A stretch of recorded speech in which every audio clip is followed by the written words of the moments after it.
ജന്മവൈകല്യങ്ങളുമായി പിറന്നു വീഴുന്ന കുഞ്ഞുങ്ങളുമായി കണ്ണീരോടെ കഴിയുന്ന മാതാപിതാക്കൾക്ക് ഇതാ ഒരു സന്തോഷ വാർത്ത.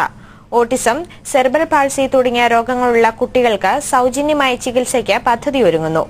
തിരുവനന്തപുരം ജില്ലാ പഞ്ചായത്താണ് പ്രതീക്ഷയുണർത്തുന്ന സഹായഹസ്തവുമായി രംഗത്തെത്തുന്നത്.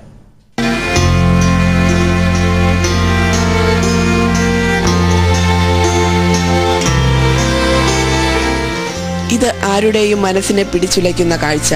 ഇത്തരത്തിൽ വൈകല്യങ്ങളുമായി പിറന്നു വീഴുന്ന കുട്ടികളുമായി ജീവിതകാലം മുഴുവൻ തള്ളി നീക്കുകയാണ് ഇപ്പോൾ പല മാതാപിതാക്കളും. എന്നാൽ ഇന്ത്യൻ ഹെർബൽ തെറാപ്പി റിസർച്ച് ഫൗണ്ടേഷന്റെ ആഭിമുഖ്യത്തിൽ മാത്യൂസ് വൈദ്യൻ നടത്തുന്ന ചികിത്സ ഇത്തരം കുട്ടികളിൽ വരുത്തിയ മാറ്റം കണ്ടാണ് ജില്ലാ പഞ്ചായത്തും രംഗത്ത് വന്നത്.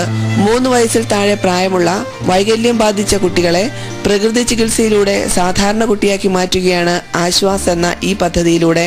പാവപ്പെട്ടവർക്ക് ഇത് സൗജന്യമായി എത്തിച്ചു കൊടുക്കാൻ, ഈ ട്രീറ്റ്മെന്റ് സൗകര്യം എത്തിച്ചു കൊടുക്കുവാനും ഇങ്ങനെയുള്ള കുട്ടികളെ ട്രീറ്റ്മെന്റ് നടത്തി നമുക്ക് ഭേദപ്പെടുത്താം എന്ന സമൂഹത്തിലേക്ക് ഒരു അറിവ് കൊടുക്കുകയും ചെയ്യുക എന്നുള്ളതാണ് ഇതിന്റെ പ്രധാനമായ ലക്ഷ്യം. പദ്ധതി ഔദ്യോഗികമായി ആരംഭിക്കും മുമ്പ് തന്നെ നിരവധി കുട്ടികൾ ഇവിടെ ചികിത്സ തേടിയെത്തി.